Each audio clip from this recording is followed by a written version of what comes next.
तक ज्ञान नहीं प्राणी को तो जीना हराम कर देते हैं। आदमी तो बाहर रहता है, कभी कभी सुनता है ये बातें, टाल जाता है, मन समझा लेता है, लेकिन उस बहन के बस की बात नहीं। अंत में वह इतनी दुखी हो जाती है।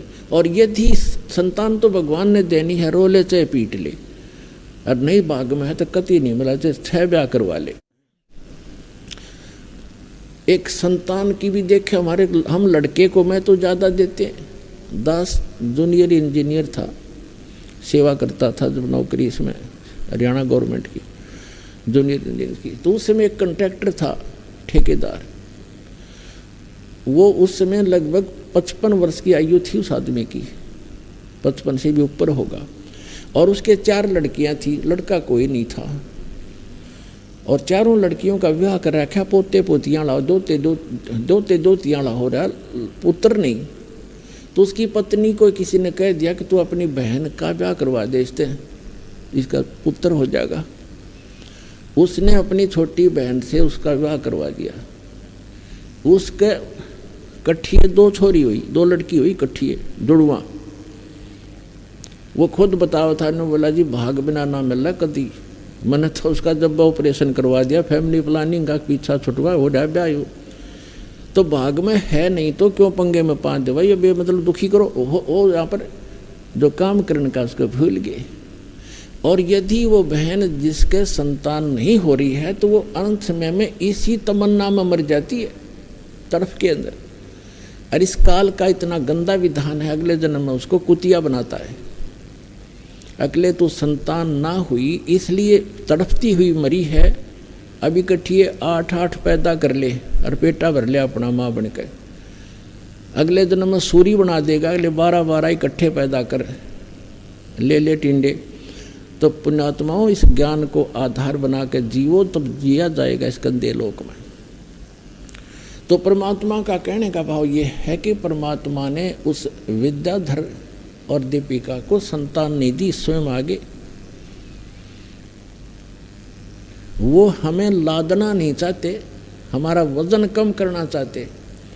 और हम आदत बन गई है और हम लद कर ही ठीक चलते हैं। जैसे गधा खाली छोड़ दे कूदता चलेगा, और उस पर डायमंड का बोरा धर दे कति सेट होकर चलेगा सीधा। तो हमारी आदत बन गई, हमारे ऊपर ना इतने चारों तरफ से वजन हो ले, हम सेट नहीं हो सकते। लेकिन जब ज्ञान हमें हो जाएगा फिर हम कोई लाद दो चाहे मत ला दो, हम सीधा चलेंगे, हम हंस हो जाएंगे। तो इस प्रकार जो परमात्मा हमें बताना चाहते हैं। और यदि आपको संतान है, आपका संस्कार है, आपका कोई कर्जा है लेना देना, जैसे एक समय ये सुखदेव ऋषि थे, परमात्मा अपने सूक्ष्म वेद में हमें ज्ञान देते हैं। सुखदेव ने 84 भुगती बना पजावे खरवो, तेरी क्या बुनियाद प्राणी तू पेंडा पंथ पकड़वो। सुखदेव ने 84 भुगती बना पजावे खरवो। सुखदेव ऋषि हुए हैं, 84 लाख योनियों में कष्ट उठाता हुआ गधे की योनि भी उसने भोगा। और गधा जो है, कुम्हार विशेषकर प्रयोग करते हैं गधों को, और पहले पुजावा लगाया करते जिसको किलन बोलते थे, पुजावे में ईंटें पकाया करते थे। तो गधा वहाँ ईंटों को नीचे से कच्ची ईंटें ले जाता और पुजावे के ऊपर 30-30, 20-20 फुट ऊंचा हो जाता था। वो राख वहीं रख देते थे उपलों की, उसके ऊपर ही लगा लेते थे कुम्हार, उस राख को इधर उधर नहीं ले जाते थे। तो 30-40 फुट ऊपर ले जाता, वहाँ से पक्की तुरंत लाद देते, उसके बोरे पर नीचे छोड़ कर जाता, कमर टूट जाती और फिर आहार करने के लिए जंगल में जाता है वो गधा। तो परमात्मा कहते हैं सुखदेव ने 84 भुगती बना पजावे खर, खर माने गधा, बना पजावे खर वो, और तेरी क्या बुनियाद प्राणी तू पेंडा पंथ पकड़े वो। तेरी क्या औकात है भले आदमी, तू वो साधना पकड़, वो पेंडा माने मार्ग, वो साधना कर जिससे तेरा यु जन्म और मरण 84 लाख योनियों का झंझट छूट जाए। जब सुखदेव ऋषि का जन्म हुआ, ये 12 वर्ष माँ के गर्भ में रहे, और माँ के गर्भ में 3 महीने के बाद बच्चे को, वैसे तो 2 महीने के बाद बच्चा गर्भ में बॉडी में प्रवेश होता है। उस 3 महीना का होने के बाद उसको अपनी सारी जानकारी चेतना होती है। मैं कौन था, कहाँ था, क्या क्या दुख मैंने भोगे, अब मेरा उद्देश्य क्या है, कितने अच्छे संस्कारों से मुझे मनुष्य जीवन मिला है। तो उस समय वो यही सोचता है किसी प्रकार एक बार मैं इस गर्भ से बाहर जाऊं और जो ही समझने योग्य होऊंगा भगवान की भक्ति करूंगा, परम संत की खोज करूंगा और सतभक्ति किया करूंगा। यहाँ का कोई संसार का सुख में संग्रह नहीं करूंगा, सुख संपत्ति। लेकिन बाहर आते ही ये तीनों गुण, रजगुण ब्रह्मा, सतगुण विष्णु, तमगुण शिव जी का जो प्रभाव है ये इसको अचेत कर देता है। कोई चेतना पूर्व जन्म की नहीं रहती, एक आध को रह जाती है, वो थोड़ी बहुत अधूरी सधूरी सी होती है। तो क्या हुआ, सुखदेव ऋषि जब माँ की गर्भ से बाहर आए, 12 वर्ष की आयु, 12 वर्ष की अंदर ही हो गए थे, लेकिन माँ के गर्भ से बाहर निकलते ही वो 12 वर्ष की आयु एकदम ग्रहण कर गए। इतना शरीर बॉडी बन गया उसको, अंदर इतना नहीं था, बाहर आते ही एकदम उस स्तर का हो गया। तो व्यास जी उसके पिता थे। व्यास जी ने इंतजार किया था कि पुत्र होगा, क्योंकि वो ऋषि थे, उनको मालूम था कि गर्भ में पुत्र है। आशा लगा रखी थी तो उठकर चल पड़ा सुखदेव ऋषि माता पिता की, और देखा भी नहीं। तो व्यास जी ने, वेद व्यास जी ने कहा कि बेटा सुखदेव, मुझे तेरे दर्शन तक कर लूँ, तेरी शकल तक देख लो, मैंने 12 वर्ष इंतजार किया तेरा।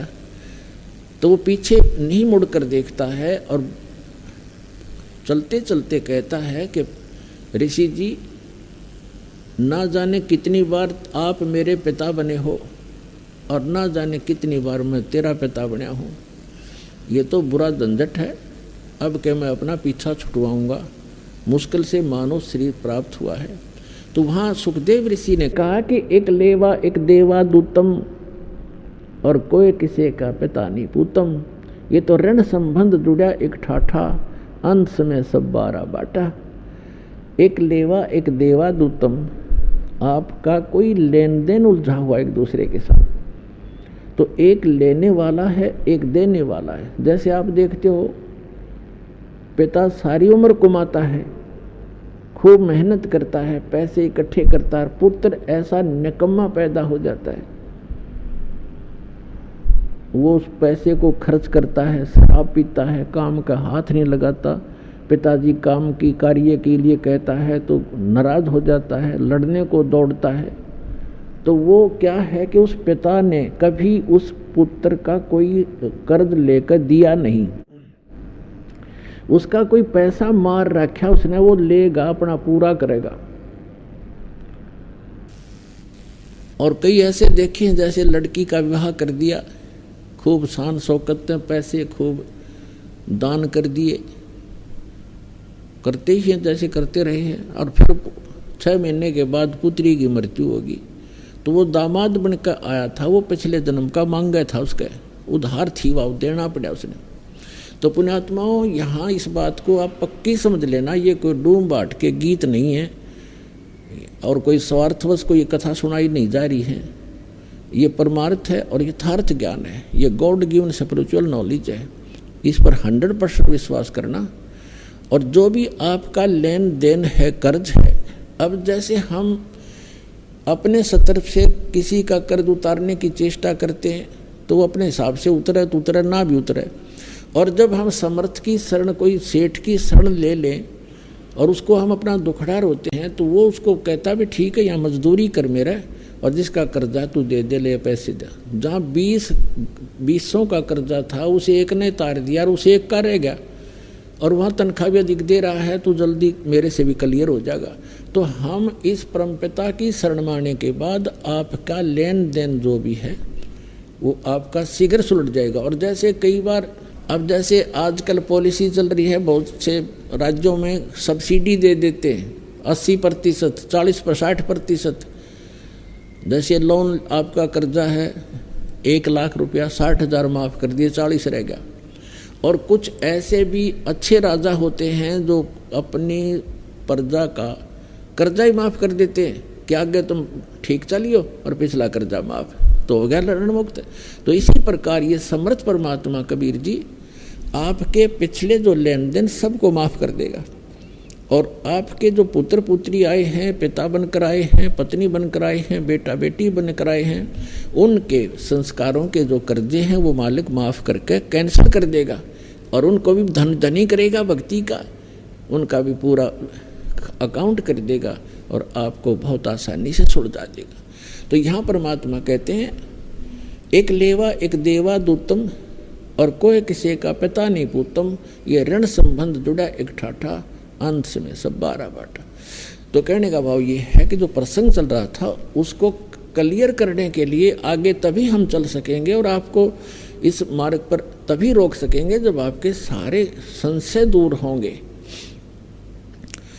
तो इससे लगभग आपका सारा कंसेप्ट क्लियर हो गया होगा कि संतान है कोई बुरा नहीं, वो तो आपका संस्कार उलझा हुआ है, आप ना चाहोगे तो भी होगी होता है, और जिनका संस्कार नहीं है वो चाहेंगे तो भी नहीं होगी।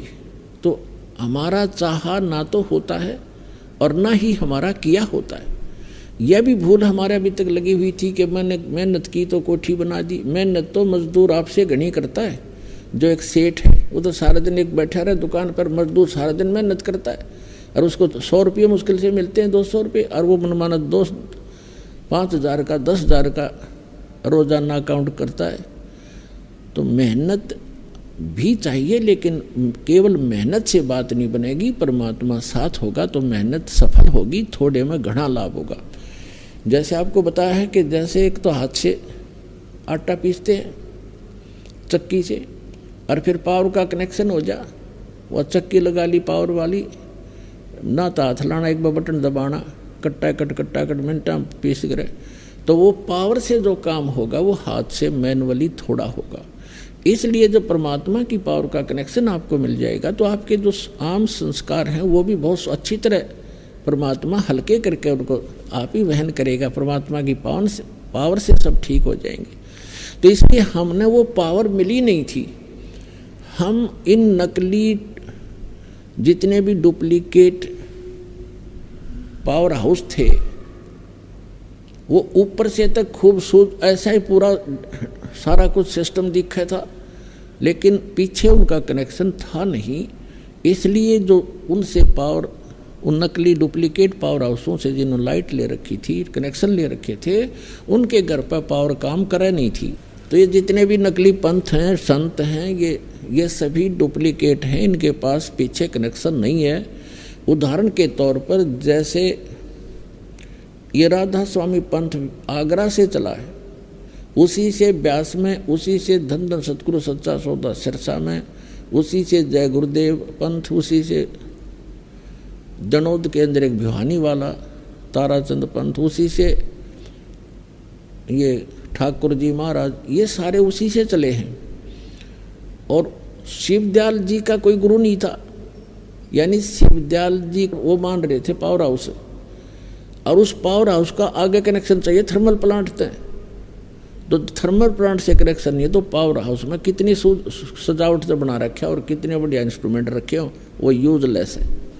तो उसका थर्मल प्लांट से कनेक्शन नहीं था, यानी आगे उसका कोई गुरु नहीं था।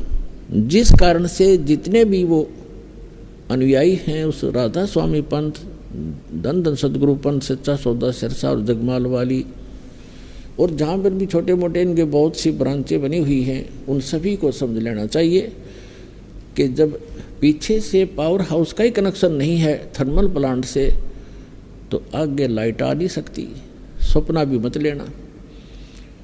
और परमात्मा स्वयं आए कबीर साहब, ये स्वयं थर्मल प्लांट होते हुए भी पावर हाउस का रोल किया, और एक गुरु परंपरा बना के उन्होंने आगे चले, ताकि आने वाले समय में ये काल के दूत ये भ्रमित ना कर दें कि कबीर साहब ने कौन सा गुरु बनाया था, क्योंकि कबीर साहब को हम भगवान नहीं मान पाए थे। अब भगवान तो है ही हैं, लेकिन वो मर्यादा, सबसे मर्यादा पुरुषोत्तम है, ये सबसे श्रेष्ठ भगवान है जो सबसे ज़्यादा मर्यादा रखने वाले हैं, और मर्यादा से सब काम हो यहाँ पर होते हैं, कार्य होते हैं। तो कहने का भाव ये है दास का कि जिसमें आपको इस कबीर परमात्मा का ये कनेक्शन मिल जाएगा,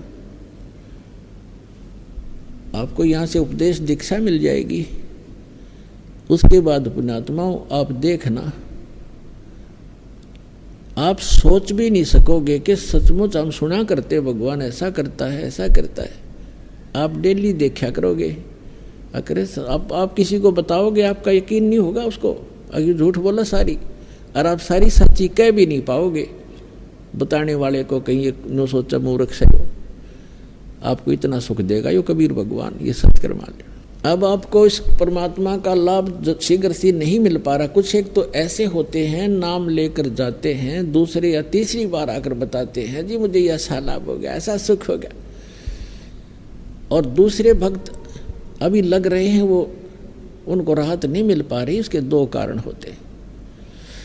एक तो कारण ये होता है, परमात्मा कहते हैं धीरे धीरे रे मना धीरे सब कुछ होवे, माली सींचे सो घड़ा ऋतु आए फल होवे। धीरे धीरे रे मना, और धीरे सब कुछ हो, माली सींचे सो घड़ा, और समय आने पर फल हो। जैसे एक आम का पेड़ लगाया किसी माली, जैसे पौधे लगाते थे बाग में, उसी से आपको समझाना चाहते हैं परमेश्वर कबीर जी कि हे मन, अब धीरे धीरे सारे काम होंगे। जैसे एक माली पौधा लगाता है, छोटा सा पौधा होता आम का, उसमें सैकड़ों घड़े पानी के डालता है, यानी 10 वर्ष 5 वर्ष, आजकल थोड़े जल्दी हो जाते हैं, 4-5 वर्ष लगा लो, तो पहले 10 वर्ष, लगभग 10-12 वर्ष के बाद आम का फल, पेड़ बड़ा होता था और फिर फल से लदपद हो जाता था, इतना फल लगता था, आप भी खा लेते थे, अचार भी डाल लेते थे, पड़ोसी भी, साथ वाले भी, मोहल्ले वाले भी तोड़ ले जाते थे, रिश्तेदारों को भी रखा करते गठड़ी बांध के, तो भी समाप्त नहीं होते।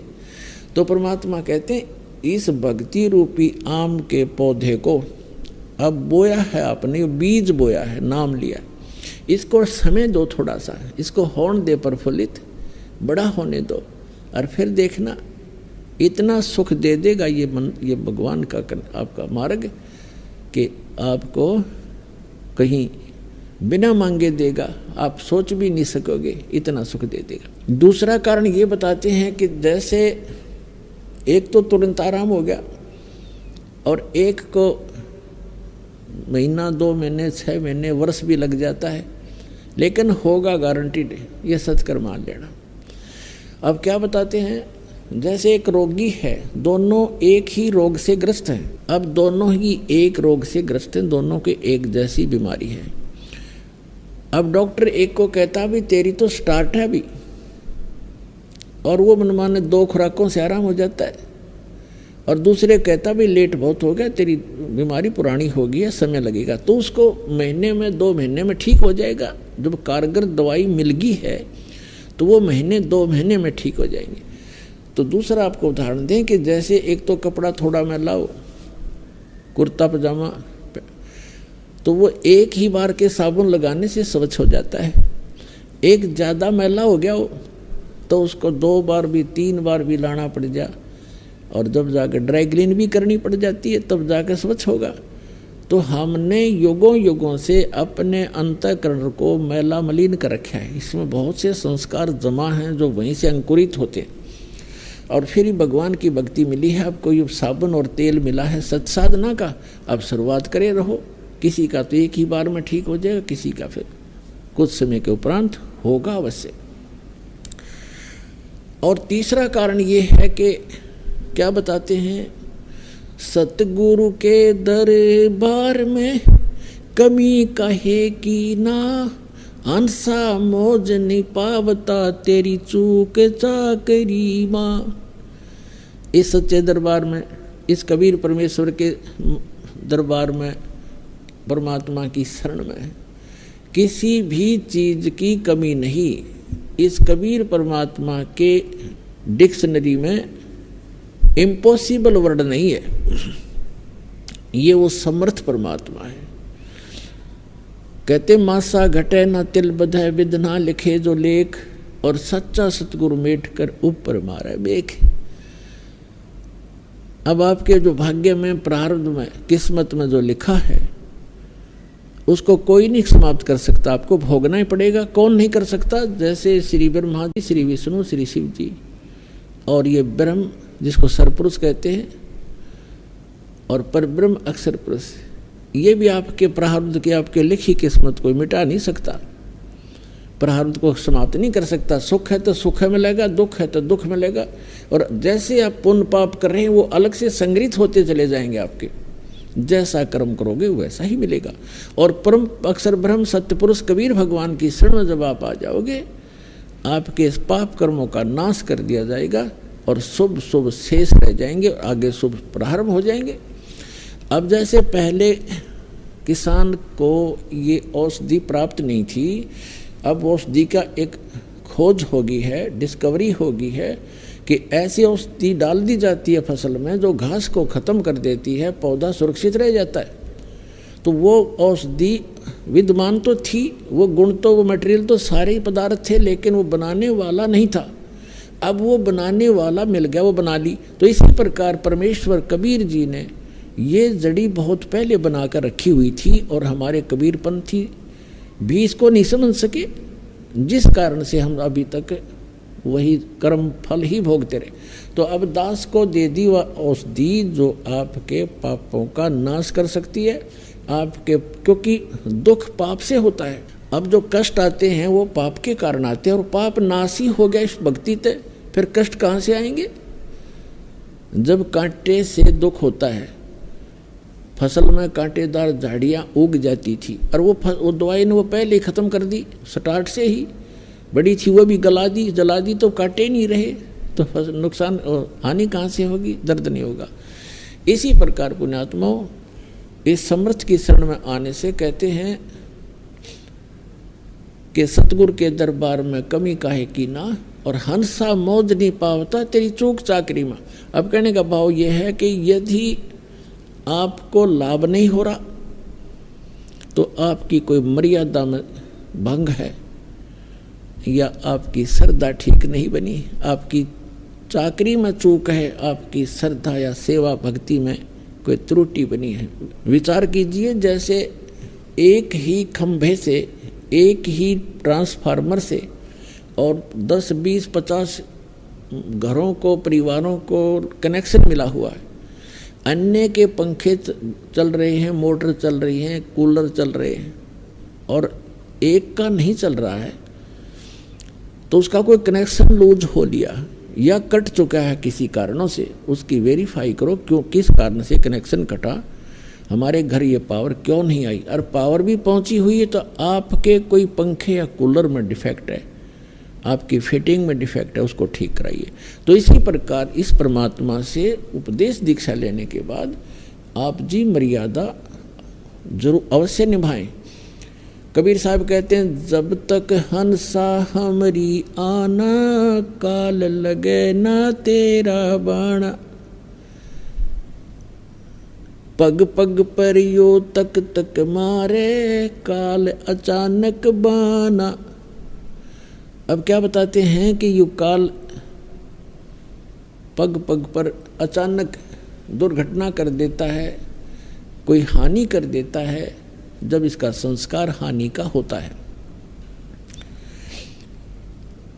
और जब हम परमात्मा की शरण में आ जाएंगे और मर्यादा में रहेंगे तो परमात्मा कहते हैं, जब लग हंस हमारी आना, ये पुण्यात्मा, ये हंस हमारा भक्त जब तक हमारी आन माने मर्यादा में, आन कान में हमारी मर्यादा में रहेगा, और तब लगे न तेरा बाना। काल को कहते हैं कि हे काल, जब तक मेरा हंस मेरी मर्यादा में है तू अटैक नहीं कर पाएगा। तो हमने मर्यादा को बहुत महत्व देना पड़ेगा, परमात्मा कहते हैं। अब परमात्मा क्या बताते हैं कि जैसे ये मर्यादा आपकी इतनी कंपलसरी है, जो दास आपको नियम बताता है, जैसे सीता जी के बारे में श्री रामायण के अंदर आपने बहुत बार सुना है कि रावण का मामा मारीची एक स्वर्ण मृग बनकर, सोने का हिरण बनकर और जहाँ सीता ने कुछ बगीची लगा रखी थी वो फूल फालों को तोड़ने लग गया, खराब करने लगा। और जो ही सीता की दृष्टि पड़ी वो सोने का मृग बहुत सुंदर लगा। उसने अपने पति से कहा कि इस मृग को मेरे लिए लाओ पकड़ के, जिंदा या मुर्दा, नहीं तो मैं अनशन कर दूंगी। अब राम विवश हुए और लक्ष्मण को कहकर चल पड़े कि ये मैं लाता हूँ, इसको जहाँ तक मैं प्राप्त होगा तू मत आना, और यहाँ सीता की सुरक्षा रखना, जंगल का काम है। श्री राम वाण लेकर चल पड़ा। मर्ग आगे चल के बहुत दूर ओझल हो गया, काफ़ी दूर निकल कर वहाँ से आकाशवाणी कर दी, हाय भाई मर गया, हाय भाई मर गया। तो लक्ष्मण और सीता ने दोनों ने सुनी आवाज़। तो सीता ने कहा कि तेरे भाई आपत्ति में है, आप जाइए और उसको बचाइए।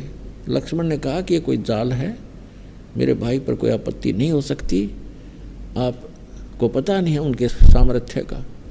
लेकिन वो नहीं मानी और उल्टी सुल्टी कुछ उठ पटांग बातें कह दी कि तेरे मन में दोष है, तू चाहता वो मर जाए, मुझे पत्नी बनाना चाहता है तो इसलिए नहीं जाना चाहता। इससे दुखी होकर वो सूरवीर कहने लगा कि माता ठीक है, आज तक ये मन में दोष भी नहीं था पर आपने गलत बात बोल दी, पर एक काम करना, हम ये एक मंत्र बोलकर रेखा खींच कर जाता हूँ, इससे बाहर मत जाना, तुझे बाहर जाएगी तो हानि हो जाएगी। वो चला गया, पीछे से रावण आ गया। वो तो इंतजार थी कि ऐसे ऐसे बनेगी, उठा के लानी थी उसको, तो उसको पता नहीं था कि रेखा ऐसी खींच रखी है। तो रावण आया साथ दो रूप बनाकर भिक्षा लेने के लिए। पहले उसने आवाज़ लगाई कि माई भिक्षा दो। सीता ने कहा जी यहाँ आकर ले जाओ झोंपड़ी के पास, कुटिया के पास। रावण आने लगा तो उसमें से एकदम ऐसी लपट निकली, कोई 10 कदम पीछे गया और फिर कहा कि आप यहाँ बाहर आकर के दीक्षा दे दो, भिक्षा दो, नहीं तो आपने तो मुझे मरवा दिया था। ये पता नहीं कितनी भयंकर रेखा है, कैसी है। तो सीता जी ने सोचा क्या फर्क पड़ा है, अभी आटा देकर वापस आ जाऊंगे, अभी भिक्षा डालकर अभी आ जाते हैं। अब वो जरा सी उससे बाहर निकली रेखा से और उसने पकड़ दी बाजू, यहाँ से घेर ली कमर पर, लंका में पटगी जाके। अब वो मूर्ख थे जो यूं कह गए थे इससे बाहर मत निकलना, ना तो हानि हो जाएगी। वो पागल थे। आप बिरान मट्टी करवाई, 12 वर्ष तक वहाँ पड़ी रही उसके अंदर, उस 9 लखे बाग में कैद बन के, और करोड़ों आदमी मरवा दिए जब जाकर पीछा छूटा। तो पुण्यात्माओं, ये मर्यादा जो परमात्मा की दो दास बताता है, इसको लक्ष्मण रेखा समझ लेना। इस लक्ष्मण रेखा के अंदर ये नहीं आ सकेगा, इससे बाहर जाओगे तो मार तुम आप खाओगे। तो परमात्मा कहते हैं जब लग हंसा हमरी आना, और काल लगे नी तेरा बाणा। मर्यादा भंग होकर के भी आप अपने हानि उठा सकते हो और आपको लाभ भी बंद हो जाएगा। उसके लिए तरीका है कि वापस आइए और अपना नाम खंडित है उसको कनेक्शन को दोबारा सुचारू करवाइए। भविष्य में बहुत सावधानी बरतिएगा। देखो जैसे कई भक्त नाम ले गए और नाम खंड हो गया, ठीक है, कोई बुरा संस्कार अभी था नहीं आपका तो हानि नहीं हुई, पता लग गया दोबारा जुड़वा लीजिए, अगर सावधान रहिए। और कई भक्त ऐसे हैं दीक्षा ले गए, नाम खंडित हो गया, उधर से कोई संस्कार ऐसा खराब आ गया, नाम खंडित हो गया। आम व्यक्ति तो समझता है कि नाम लेकर आया था ये, इसको देखो ये हानि होगी, लेकिन उनको ये नहीं पता और स्वयं को भी नहीं पता कि ये लक्ष्मण रेखा लांघ चुका है, इसलिए इसको हानि हुई है, अन्यथा हो ही नहीं सकती, न तो भगवान का विधान फेल हो जाएगा। तो इसलिए आपने यह सावधानी बरतनी पड़ेगी। अब क्या बताते हैं परमात्मा, 100 वर्ष सतगुरु की पूजा, एक दिन आन उपासी, वो अपराधी आत्मा पड़े काल की फांसी। 100 वर्ष तो सतगुरु की पूजा, 100 वर्ष तक सतगुरु यानी गुरु जी के अनुसार साधना करता रहे, और एक दिन आन उपासना कर ली, आन शास्त्र विधि को त्याग कर जो मनमाना आचरण वो कर लिया जो पहले करते थे आप, तो कहते हैं वो अपराधी आत्मा फिर पड़े काल की फांसी। अब क्या होगा, कैसा बुरा बनेगा आपके साथ।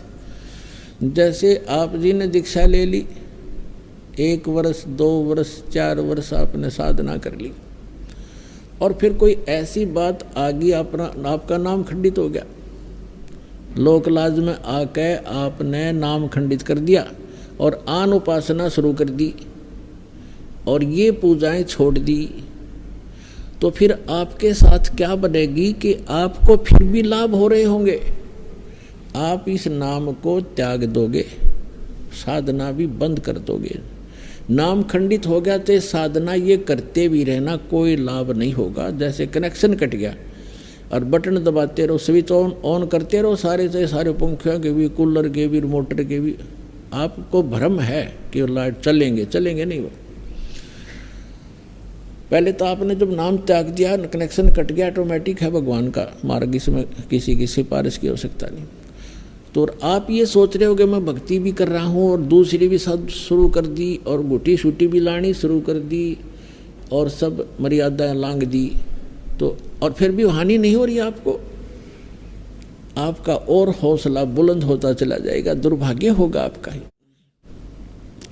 वो कारण क्या होगा कि 2 वर्ष 4 वर्ष जो आपने विधिवत साधना करके जो पुण्य इकट्ठे कर लिए वो आपके संग्रहित होंगे, आपकी बैटरी चार्ज होगी इन्वर्टर की, और आगे चार्जर खत्म हो गया, कनेक्शन रहा नहीं, लाइट आपके पास है नहीं, चार्जर काम कर नहीं रहा, तो उस समय भी आप अपने पंखे चल रहे हैं, ट्यूब जग रही है, कूलर भी चल रहा है और आपको नो प्रॉब्लम। और जिस समय वो पिछला संग्रह किए हुए पुण्य आपके समाप्त होंगे, जो 4 वर्ष 3 वर्ष 2 वर्ष 5 वर्ष भक्ति सत करी थी इस दास के से उपदेश प्राप्त करके, तो वो आपका संग्रह पुण्य चलते रहेंगे और वो इतने भी चल सकते हैं कि आपको हो सकता है इस जीवन में भी कोई दुख ना हो,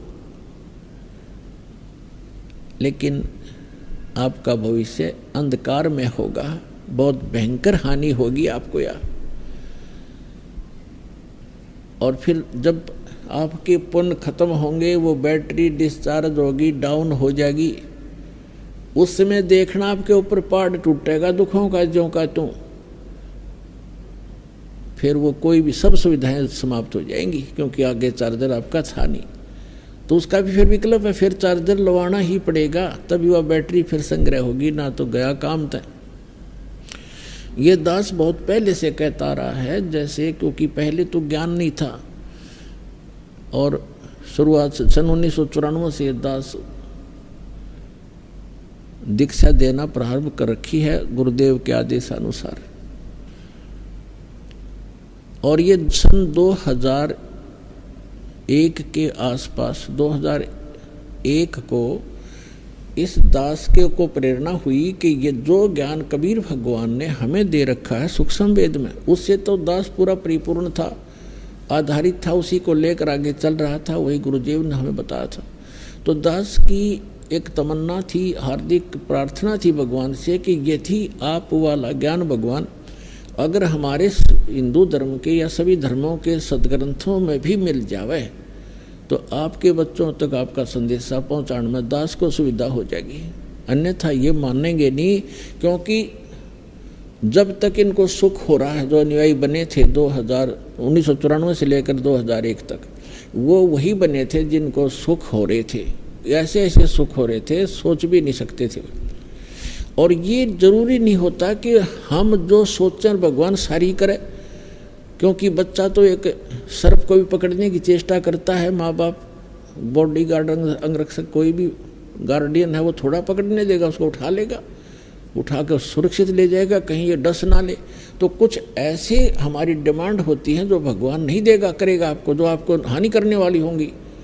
जैसे मान ले किसी ने कोई बिजनेस शुरू करना है और आपकी पूरी टारगेट बन गया, यूँ करूँगा, और भगवान आपको सहयोग नहीं दे पा रहा है, तो समझ जाना चाहिए कि इसमें आपको हानि होगी आगे चल के, और आप उसी से विमुख हो जाते हैं, मैंने ये काम किया, मेरा कोई फल उसको सफल नहीं हुआ, वो सफल होने में आगे तुझे ज़्यादा हानि हो जानी थी, इसलिए ना होने दिया उसने, तो वो छोड़ जाएगा नाम को। तो कहने का भाव ये था, ऐसे बहुत से चले गए जिनको 6 सुख दिया, और एक जिसने वो चाह रहा था और भगवान नहीं चाह रहा था उसको देना, वो नहीं दिया, तो वो 6 सुख बोल के उस एक दुख को लेकर चला गया। लेकिन 1 वर्ष 2 वर्ष 4 वर्ष जो उसने भक्ति की, दान किया, सेवा की, पाठ करवाया, वो तो संग्रहित हो गए, उसके बाद वो वहाँ से जाने के बाद वो काम तो चले, चाहे उसका हुआ ना हुआ, पर और ठीक होते रहे। तो उसका दुर्भाग्य था, उसको ये महसूस नहीं हुआ कि तेरा कनेक्शन कट गया और ये पुण्य जो संग्रह तू कर लिया, ये 1 वर्ष 2 वर्ष 4 वर्ष 10 वर्ष भी चल सकते हैं, लेकिन आगे क्या बनेगा ये ज्ञान नहीं था। अब ये दास देख रहा है जो 10-10 वर्ष 15-15 12-12 वर्ष हो गए नाम त्याग गए, जो 2-2 वर्ष 3-3 वर्ष 4-4 वर्ष साधना करके छोड़ गए, अब आ रहे हैं लुटपिट के दोबारा रोते हुए कि वही दुख फिर शुरू हो गए। और मैं प्रतिदिन कहा करता सत्संग में कि ऐसे दुख आएंगे ये जो चले गए यहाँ से, अब रोते हुए आ रहे हैं, उनको वही दुख फिर प्रारंभ हो गए। तो पुण्यात्माओं, ये ज्ञान का होना प्रथम है। जैसे श्रीमद् भगवद गीता अध्याय नंबर 4 के श्लोक नंबर 33 में कहा कि अर्जुन, द्रव्य में यज्ञ से ये ज्ञान यज्ञ श्रेष्ठ है। द्रव्य में यज्ञ है, जैसे कहीं कंबल बांट दिए जो धन से धर्म होता है, कहीं पर भंडारा कर दिया कि तो हॉस्पिटल या धर्मशाला बनवा दी।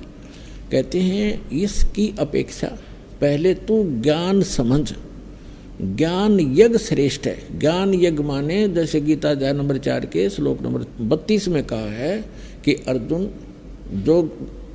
जो साधनाएं मैंने अभी आपको अध्याय नंबर 4 के श्लोक 25 से लेकर और 30 तक बताई हैं, ये सभी अपने अपने हिसाब से सभी साधनाएं करते हैं और अपनी अपनी साधनाओं को ये सभी पापनाशक जानते हैं। लेकिन सच्चिदानंद घन ब्रह्म ने अपने मुख से बोली वाणी वो तत्व ज्ञान है, उसको सूक्ष्म वेद कहते हैं हम संत भाषा में। वो सूक्ष्म वेद है, वो तत्व ज्ञान है और उसके अंदर विस्तार से सब ज्ञान कहा गया है। विस्तार से धार्मिक अनुष्ठानों यज्ञों की जानकारी उसमें बहुत विस्तार के साथ है। वो सच्चिदानंद घन ब्रह्मणे मुखे, यह अनुवाद गलत कर रखा है गीता अनुवादकों ने, यहाँ लिख दिया वेद की वाणी में। वेद की वाणी तो गीता है ही सारी, वो तो गीता ज्ञानदाता कहता, वो ज्ञान तो इससे अन्य है और वो भगवान बोलता खुद आकर के अपने मुख कमल से कहता, वो है तत्व ज्ञान। तो उसमें क्या कहा है कि सच्चिदानंद घन ब्रह्म की वाणी में, उसके मुख कमल से उतरित वाणी में यानी कबीर वाणी में विस्तार से कहा गया, उसको तो तत्वदर्शी संतों को से समझ, वो तत्व ज्ञान है। तो यहाँ तो चौथे अध्याय के 33वें श्लोक में कहा है कि द्रव्य में यज्ञ से ज्ञान यज्ञ श्रेष्ठ है। पहले तो ज्ञान समझ, फिर दान करना धर्म। वैसे कितना काम का पे मतलब कितना मंदिर का लठगडवा दिया, मंदिर बनवा दिया, बताओ उसका क्या लाभ है उस मंदिर का। कहीं धर्मशाला बनवा दी, अच्छी बात है, कहीं आपने भंडारे कर दिए, कंबल बांट दिए, मेडिकल बनवा दिए, कोई प्याऊ बनवा दी, अच्छी बात है, लेकिन मोक्ष तो नहीं हुआ आपका। आप पहले तत्व ज्ञान सुनिए, फिर दीक्षा लीजिए संत से, फिर जैसे डॉक्टर बतावे वो उपचार चलेगा। डॉक्टर मर्यादा आपको जो परहेज बतावे वो भी आपने करने पड़ेंगे और पथ्य अपथ्य का आपने ध्यान रखना पड़ेगा, तभी आपका उपचार होगा।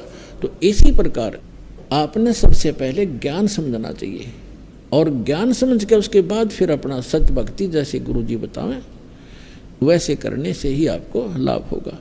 तो यहाँ दास का जो उद्देश्य है कि वो अब जो पहले इस ज्ञान को ढंग से समझा नहीं, अब परमात्मा ने दया करी आपके ऊपर, आप तो समझ रहे हो, साथ के साथ सब प्रमाण देख कर आते हो, तो आप डगमग नहीं हो सकते। लेकिन उस समय अभाव हमारे सामने ये था कि दास को इन सदग्रंथों में यस परमात्मा का बताए ज्ञान वाली सच्चाई प्राप्त नहीं थी, ज्ञान नहीं था। 2001 में परमात्मा ने प्रेरणा की इस दास को, कबीर साहब का एक अमर वाणी जो सच्चिदानंद घन ब्रह्म की वाणी वो याद आई कि वेद मेरा भेद है और मैं ना मिलूं वेदन के माही, और जौन वेद से मैं मिलूं ये वेद जानते नहीं। अब यह बात खटकी प्रेरणा दाता की है, करे करावे साइया मन में लहर उठा, दादू सिर दरजीव का वो आप बगल हो जा। एक प्रेरणा हुई क्रोथा आश्रम के अंदर दास पहले घर घर में सत्संग करता था, फिर इतना अधिक हो गया था सत्संग घर घर में नहीं कर पाया था, एक एक दिन 5-5 4-4 जगह पाठ शुरू हो जाते थे। फिर एक सामूहिक भक्तों ने एक आश्रम और अपना खरीद लिया, किसी ने दान में दे दिया, जैसे भी दान से, और तो उसमें हम रहने लगे। फिर प्रेरणा हुई कि कोई परमात्मा ऐसी दया हो, आपके ज्ञान का कोई और साथ समर्थक मिल जाए, जैसे वेदों में हो, उसके बाद गीता जी में हो, पुराणों में ये प्राप्त हो जावे, तो अपना आपके हिंदू धर्म के कम से कम भक्त मान जाएं, आपको आपका ज्ञान स्वीकार कर ले। तो परमात्मा ने कहा कि वेद मेरा भेद है, मैं ना वेदन के माही, और जौन वेद से मैं मिलूँ वो वेद जानते नहीं। तो ये बात खटकी कि वेद भगवान की का भेद है, परमात्मा की जानकारी दे रहे हैं। कबीर साहब कहते हैं मेरी महिमा गा रहे हैं वो। तो वेद तो हमने कभी देखे भी नहीं थे, वो किस पर टाइप के हैं, कैसे हैं। तब तक गीता हम पढ़ा करते थे, तो ये भी सुना करते थे कि सभी सदग्रंथों का सारभूत है श्रीमद् भगवत गीता। तो श्रीमद् भगवत गीता के अंदर दास ने जब पढ़ना शुरू किया, क्योंकि पहले तो इतना बिजी शेड्यूल था, फिर आश्रम में रहने से कुछ हल्का हुआ तो समय मिला मुझे, उसमें देखा कि गीता ज्ञानदाता खुद कहता है कि अर्जुन तू उस परमेश्वर की शरण में जा, उसकी कृपा से तू परम शांति को और सनातन परम धाम को प्राप्त होगा। दास की ऐसी स्थिति होगी जैसे भूखे न भोजन मिल जाए, निर्धन न धन मिल जाए, ऐसी स्थिति होगी। जो फूला नहीं समाओ है भगवान, आपने सारा खजाना रखा है इसमें आपका ही। उसमें सारा नए सिरे तक गीता जी का अनुवाद किया, जिसको गहरी नजर गीता में आपके पास उपलब्ध है, परमात्मा के ज्ञान के आधार से उसका पुनर्अनुवाद किया। जो सब अनुवादकों ने गलत कर रखा है, अक्षरों का अनर्थ कर रखा है अर्थों के। जैसे अनुत्तम माने चौथी कक्षा के बालक ने पूछ ले, अनुत्तम माने उत्तम माने गुड, अनुत्तम माने बैड, और ये कहें अनुत्तम माने जिससे उत्तम कोई और ना हो। जैसे उत्तीर्ण है, उत्तीर्ण माने पास, बच्चा उत्तीर्ण हो गया, पास हो गया, और अनुत्तीर्ण लिखा हो किसी के पीछे, और वो नौका में सबसे उत्तम पास हो गया, पीटे जा छाती पास तो टट्टू हो गया तू। तो वो भूल इन न रखी बालकों वाली बातें। 7वें अध्याय के 18वें श्लोक में गीता जी में गीता ज्ञानदाता तो कहता है मेरी ये ज्ञानी आत्मा नेक आत्मा है, परमात्मा के लिए समर्पित है, लेकिन इनको तत्व ज्ञान तत्वदर्शी संत नहीं मिला, इस कारण से मेरे वाली अनुत्तम साधना में ये गति में लीन रहे। अब गीता अध्याय नंबर 8 के श्लोक नंबर 13 में गीता ज्ञानदाता कहता है ओम इति एकाक्षरम ब्रह्म व्यवहारण माम अनुसमण ये प्रयाति तदन देहम सयाति परमाम गतिम। मेरे सत्र का केवल एक ओम मंत्र है, ओम अक्षर, नथिंग एल्स। और जो उच्चारण करके सिमरण करता हुआ जो अंतिम सांस शरीर छोड़कर जाता है, वो इस ओम से मिलने वाली परम गति को प्राप्त होता है। ओम ब्रह्म का मंत्र है। इस सरपुरुष का गीता ज्ञानदाता जो श्री कृष्ण में प्रवेश करके बोल रहा है, और ब्रह्म का साधक ब्रह्मलोक में जाता है। 8वें अध्याय के 16वें श्लोक में कहा कि अर्जुन ये ब्रह्मलोक पर्यंत, ब्रह्मलोक में गए हुए प्राणी भी जन्म मृत्यु में आते हैं। 18वें अध्याय के 66वें श्लोक में कहा कि इसलिए तो अर्जुन सर्वभाव से उस परमेश्वर की शरण में जाओ, उसकी कृपा से तू परम शांति को और सनातन परम धाम को प्राप्त होगा। 15वें अध्याय के 4थे श्लोक में कहा कि तत्वदर्शी संत की प्राप्ति के पश्चात परमेश्वर के उस परम पद की खोज करनी चाहिए, जहाँ जाने के बाद साधक फिर कभी जन्म मृत्यु में नहीं आते। और गीता अध्याय नंबर 2 श्लोक नंबर 12, गीता अध्याय नंबर 4 श्लोक 5 और 9 में, गीता अध्याय नंबर 10 श्लोक 2 में ये स्पष्ट कहता है गीता ज्ञानदाता तुम तेरे और मेरे बहुत जन्म हो चुके, तू नहीं जानता। अब जहाँ जब तक जन्म मृत्यु है, जैसा कर्म वैसा ही भोगना ही पड़ेगा इसकी शरण में रहने से, तो सुख काहे को। तो यहाँ तीसरी बताया है कि टुणक जैसे ऋषि, बड़े बड़े महापुरुष में ये हैं तो नेकात्मा, लेकिन इनको तत्वदर्शी संत ना मिला जो पूर्ण परमात्मा की महिमा बताने वाला हो, जिस कारण से ये मेरे वाली ही अनुत्तम गति में स्थिर रहे। अनुत्तम माने घटिया गति, बेकार की, क्योंकि जन्म मृत्यु मिटता नहीं। जैसा कर्म हो वो सारे भोगने पड़ेंगे, नरक भी, स्वर्ग भी, गधे भी, कुत्ते भी, सारा बनना पड़ेगा, फिर घटिया ही है। 7वें अध्याय के 19वें श्लोक में गीता ज्ञानदाता स्वयं कहता है कि बहुनाम जन्मानाम अन्ते ज्ञानवान माम प्रपद्यते, और वासुदेव सर्वमिति सहमात्मा सुदुर्लभ। स्पष्ट कर रहा है कि किस कारण से अनुत्तम गति में रहे। 7वें अध्याय के 12 से लेकर 15 तक तो ब्रह्मा विष्णु महेश तीनों गुणों के उपासकों को रिजेक्ट किया है। उसके बाद कहा कि ये मुझे भी ना बचते और मेरी भक्ति करते हैं तो 4 प्रकार के करते हैं, आर्त, अर्थार्थी, जिज्ञासु और ज्ञानी। उन तीनों को भी रिजेक्ट करता है ये, आर्त, अर्थार्थी और जिज्ञासु को। उत्तम ज्ञानी जो है वो ज्ञानी श्रेष्ठ है, और उस ज्ञानी को तत्वदर्शी संत ना मिलने से फिर कहता है मेरे वाली ही घटिया अनुत्तम गति में स्थित रहे। अब 7वें अध्याय के 19वें श्लोक में ये स्पष्ट होता है, गीता ज्ञानदाता कह, पहले तो ये कह रहा है 12 से लेकर 15 में कि ये तीनों गुणों की, रजगुण ब्रह्मा, सतगुण विष्णु, तमगुण शिव जी के द्वारा जिनका ज्ञान हरा जा चुका है, राक्षस स्वभाव को धारण किए हुए मनुष्यों में नीच दूषित कर्म करने वाले मूर्ख मेरी भक्ति भी ना करते, मेरी भक्ति नहीं करते। अपनी के विषय में कहता कि 4 प्रकार की करते, और उसमें बताया दिया ज्ञानी ही मुझे पसंद है, ज्ञानी को मैं अच्छा लगता हूँ क्योंकि वो आन उपासना नहीं करते, मनुष्य जीवन का मूल उद्देश्य समझकर वो साधना करते हैं, लेकिन वो रह गए मेरे वाली अनुत्तम गति में। क्या कारण क्या था बता रहा है 7वें अध्याय के 19वें श्लोक में स्पष्ट कर रहा है कि बहुनाम जन्मानाम अन्ते ज्ञानमान माम प्रवर्ते, बहुत बहुत जन्मों के अंत के किसी जन्म में ज्ञानी आत्मा मेरी भक्ति करते ब्रह्म की, अन्यथा वो और पूजाओं पर लगे रहते हैं, नीचे के देवताओं की या अन्य क्रियाओं पर करते रहते हैं।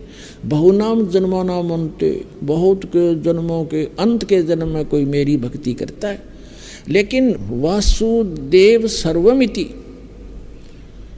वासुदेव ही सब कुछ है, ये बताने वाला स महात्मा सो दुर्लभ है, वो संत तो बड़ी मुश्किल से मिलेगा कि वासुदेव ही सब कुछ है। वासुदेव का अर्थ होता है सबका मालिक, जिसकी सत्ता सब ब्रह्मांडों के ऊपर हो, वो वासुदेव है। श्री कृष्ण वासुदेव नहीं थे, श्री कृष्ण जी तो वासुदेव के बेटे थे, पुत्र थे,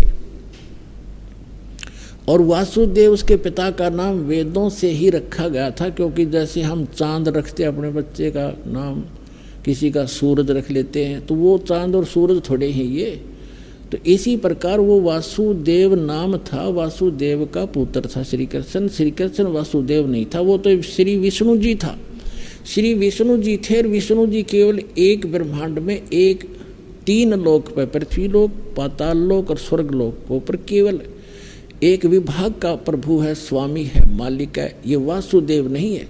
और इसका जो ब्रह्मा विष्णु महेश का पिता सरपुरुष जो गीता ज्ञान दे रहा है श्री कृष्ण में प्रवेश करके, ये केवल 21 ब्रह्मांड का प्रभु है, स्वामी है। गीता अध्याय नंबर 15 के श्लोक नंबर 16 में ये 2 पुरुष बताए, सरपुरुष ये 21 ब्रह्मांड का पुरुष स्वामी है, और 7 संग ब्रह्मांड का अक्षर पुरुष है, वो भी वासुदेव नहीं है, केवल इतना ही स्वामी है, इतना ही व्यापक है, इतना ही वो वासुदेव है। और 15वें अध्याय के 17वें श्लोक में कहा कि उत्तम पुरुषत्व अन्य परमात्मा इति उदाहरते, यह लोकतरम अविश्य विवर्ती अवेश्वर। वो 3रे नंबर का जो परम अक्षर ब्रह्म 8वें अध्याय के 3रे श्लोक में जिसके विषय में कहा है, वो परम अक्षर ब्रह्म है, वो है वास्तव में वासुदेव। और वही गीता ज्ञानदाता कहता है कि अर्जुन तू सर्वभाव से 18वें अध्याय के 62वें श्लोक में सर्वभाव से उस परमेश्वर की शरण में जा, उसकी कृपा से तो परम शांति को, सनातन परम धाम को प्राप्त होगा। तो कहते हैं कि ये बताने वाला संत कि वासुदेव सर्वमिति, कि वो सर्वशक्तिमान परमात्मा ही सब कुछ है, वो ही सबका पापनाशक है, वो ही सबको मोक्ष देने वाला है, वो सबकी उत्पत्ति करने वाला है, और केवल वही उपास्य है, उसको इष्ट रूप में उपासना उसी की करनी चाहिए। तो ये बताने वाला संत तो बड़ी मुश्किल से मिलेगा। तो इन्होंने बैठा रखा था सारा। अच्छा, गीता अध्याय नंबर 18 के श्लोक नंबर 62 में स्पष्ट किया कि तू सर्वभाव से उस परमेश्वर की शरण में जा। अरे अज्ञानी अनाड़ी हमारे गुरु धर्मगुरु कहते हैं ना, अपने विषय में कह रहा आ जा, कोई बात ही। फिर जान का क्या अर्थ कहता है, जो आजा बैठी हो तू उसकी शरण में, था वो खुद पहले ही था। गीता अध्याय नंबर 2 के श्लोक नंबर 7 में अर्जुन पहले ही कह रहा कि मैं आपकी शरण हूँ, और मेरी बुद्धि अब काम करना बंद करेगी, मेरी अकल काम नहीं करती, जो हमारे हित में हो आप हमें बताओ, आप हमारे गुरु हो, हम आपके शिष्य। अर्जुन कह रहा मैं तो आपकी शरण पहले ही हूँ। तो यह 18वें अध्याय के 66वें श्लोक में ये विचलित हो गए, उसका मूल संस्कृत मूल पाठ ऐसे है कि सर्वधर्मान परित्यज्य माम एकम शरणम वर्ज अहम तवा सर्व पापे भो मोक्षामि मा सच। अब गीता ज्ञानदाता कहता है कि मेरे सतर की जो साधना तू कर रहा है, 17वें अध्याय के 23वें श्लोक में 3 पुरुषों की भक्ति है, सरपुरुष, अक्षर पुरुष और परम अक्षर पुरुष की। ओम तत्सत इति निर्देश है ब्रह्मणा त्रिवेद समर्थ है। ब्राह्मणा तेन वेदा च यज्ञा विहता पुरा। ओम तत्सत, ओम इस सरपुरुष का ब्रह्म का है, और तत् ये सांकेतिक है, सत भी सांकेतिक है। ये तत् है अक्षर पुरुष का मंत्र है, और सत भी सांकेतिक है जिसको सार नाम कहते हैं। ये परम अक्षर पुरुष का, उस पूर्ण परमात्मा का मंत्र है। तो यहाँ इसने बताया 18वें अध्याय के 66वें श्लोक में कि जो तू सही संत तुझे मिलेगा तत्वदर्शी, वो 3 मंत्र की उपासना देगा। उसमें जो मेरे सतर की भक्ति है ओम नाम की, वो मुझे त्याग दे। अब हम क्या करते रहे, पहले ओम नाम के जाप को ब्रह्म लोक में ख़त्म कर देते, इसकी कमाई को, इसकी भक्ति को, और अपना वहाँ पुण्य समाप्त करके 84 लाख योनियों में गिर जाते थे, अपना धन नाश करके हम निर्धन हो जाते थे। तो अब ये कहता है यदि तुम उसकी शरण में जाना है तो मेरे सतर की ओम नाम की पूजा मुझे छोड़ देना, ये विधान है। फिर कहा है कि सर्वधर्मान परित्यज्य माम, मेरे सतर के जो धार्मिक क्रियाएं तूने की है, क्योंकि यज्ञ हवन जो हम धर्म करते हैं और ओम नाम का जाप, ये हम यहीं छोड़ेंगे, इसको देंगे और अपना संसारिक लाभ हमें यहाँ मिलता रहेगा। फिर जो तत् और सत मंत्र के जो कमाई है ये आगे लेकर चलेगी आपको। तो तत् है जो अक्षर पुरुष का, इसके 7 संग ब्रह्मांडों से हमने गुजरना है, वहाँ इसका टैक्स देना है, इसकी कमाई वहाँ दे देंगे। और तीसरा जो सारनाम है सत, जिसको अध्याय नंबर 17 के 23 में कहा है, वो सत, ओम तत्सत, जो सत है वो है सारनाम, वो है परम अक्षर ब्रह्म का, उस सत्य पुरुष का। वो लेकर हमें सतलोक में प्रवेश कराएगा 12वां द्वार खोल के। अब जैसे सर्वधर्मान परित्यज्य माम एकम शरणम व्रज, इसने कहा कि मेरे सतर के जितने धार्मिक अनुष्ठान तूने किए हैं तत्वदर्शी संत की प्राप्ति के उपरांत, तो वो मुझे छोड़, मेरे को दे दे। और एकम शरणम व्रज, एकम मानो जिसके बराबर दूसरा ना हो, अद्वितीय सच्चिदानंद घन ब्रह्म की शरण में जा, तब मैं तुझे सब पापों से मुक्त कर दूंगा। हम पाप कर्मों से बंधे रहते हैं यहाँ पर, जैसे हमने इसका ऋण ले रखा था, ये नहीं देंगे तो नहीं जाने देगा, तो ऋण दे देंगे, हम चले जाएंगे, छोड़ देंगे। तो इसका अर्थ ये बनता है व्रज माने जाना होता है। इन सब नाड़ियों ने आना किया हुआ है, ये बैठा इन्होंने अज्ञान बना दिया, इस निर्मल ज्ञान गीता जी का अज्ञान बना के धर दिया अपने अनुवाद में। अब जो प्रसंग चल रहा है कि फिर दास ने गीता जी को अनुवाद किया, फिर सोचा कि वेदों को भी देखूं। वेद भी अनुवादित थे, जिसमें महर्षि दयानंद और उसके चेलों ने फिर ये किए, और था श्री राम शर्मा, इन कईयों के अनुवादकों के दास ने वेद पढ़े, क्योंकि मूल ज्ञान दास के पास था जो तत्व ज्ञान है। और इन्होंने इन सदग्रंथों के जहाँ अनुवाद खराब किए वो दास के समझ में तुरंत आ गए। तो फिर वेदों को देखा वो तेरे की।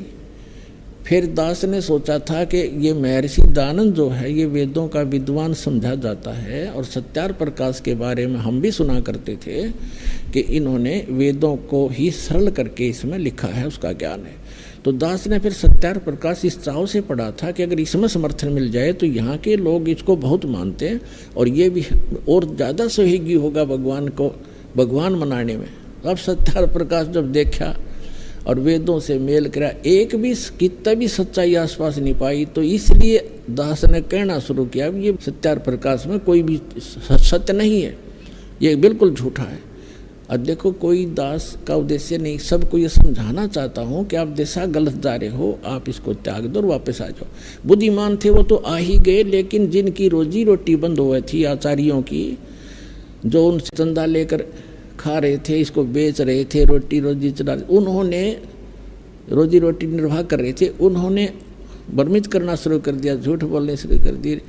चाहा था कि रामपाल बिल्कुल इतना बदनाम कर दें कि कोई इसकी नाम से भी, इसका नाम से भी नफरत हो जाए लोगों का। लेकिन ये भगवान का मार्ग है, परमात्मा का चलाया हुआ है। 600 वर्ष पहले परमात्मा आए थे, उनके साथ भी ऐसे जुल्म किए थे इन हमारे धर्म गुरुओं ने।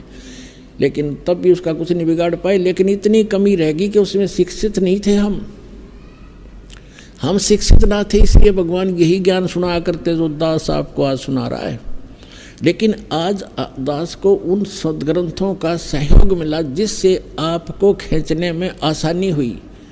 अन्यथा आपको जो दास बता रहा था कि 6 सुख होने के बाद एक ही सुख नहीं हुआ जो जिसको वो चाह रहा था, और जो भगवान उसे देना नहीं चाह रहा था उससे ही भाग गया। अब आप के बारे में परमात्मा ने कहा कि ज्ञान संपूर्ण हुआ नहीं और हृदय नहीं छदावे, और देखा देखी भक्ति का रंग नहीं ठहरावे। अब ज्ञान संपूर्ण दिया है परमात्मा ने, आपको ऐसा ज्ञान कर दिया आप यहाँ से हिल नहीं सकते। अब क्या कहते हैं, आपकी ऐसी स्थिति हो जाएगी, बंदी छोड़ दयाल जी तुम तक हमारी दौड़े, जैसे काग जहाज का अब सूजत और न ठोरे। समुद्र के अंदर काग बैठकर चले जाते हैं जहाज के ऊपर, सैकड़ों 200 किलोमीटर जाने के बाद जहाज के चालक पहले समय में ये निरीक्षण किया करते थे कि कहीं तुम्हारा दिशा सूचक डिस्टर्ब तो नहीं हो गया किसी चुंबकीय चट्टान के कारण। उसको उनका एक तरीका था, कौवे के अंदर एक ऐसी विद्या दी है भगवान ने कि वो शाम के समय बैठ जाता था उस पे जहाज पे, क्योंकि खाना खाने के लिए अतिथि बैठ जाते थे, टुकड़ा डाल देते थे, तो वो इस लालच में चला जाता, रात को हो जाती। तो सुबह जब होता तो चालक, समुद्री जहाज के चालक अपना दिशा सूचक की जांच ऐसे करते थे, उस कौवे को विवश कर देते थे पत्थर मार मार के उड़ने के, तो वो उड़कर उसी दिशा में चलता था जिस दिशा से वो आए थे। पूर्व से आए थे तो पूर्व को ही चलेगा वो सीधा स्ट्रेट, तो उससे वो अपनी दिशा ठीक कर लेते थे। फिर वो कौवा थोड़ी बहुत दूर जाता था, आधा किलोमीटर मुश्किल से, फिर कहीं बैठने का स्थान नहीं उसको दिखाई देता था, वापस आकर उस जहाज पर ही शरण लेता था, नहीं तो कहीं और बैठे तो डूब कर मर जावे। तो पुण्यात्माओं, ऐसा ज्ञान करा देगा ये दास आपको, सब प्रमाणित करके सदग्रंथों से। आप उस जहाज के काग की तरफ, कौवे की तरह, आपको पृथ्वी पर कोई ठिकाना दिखाई नहीं देगा सतलोक आश्रम बरवाला के सिवाय, जो आपका जीवन बचावे, आपका मोक्ष करावे। तो पुण्यात्माओं, ये आज जो सत्संग प्रारंभ हुआ है परमात्मा के प्रगट दिवस के उपलक्ष्य में, तो आज आपको केवल सतयुग में परमात्मा आए, ये चारों युगों में आते हैं।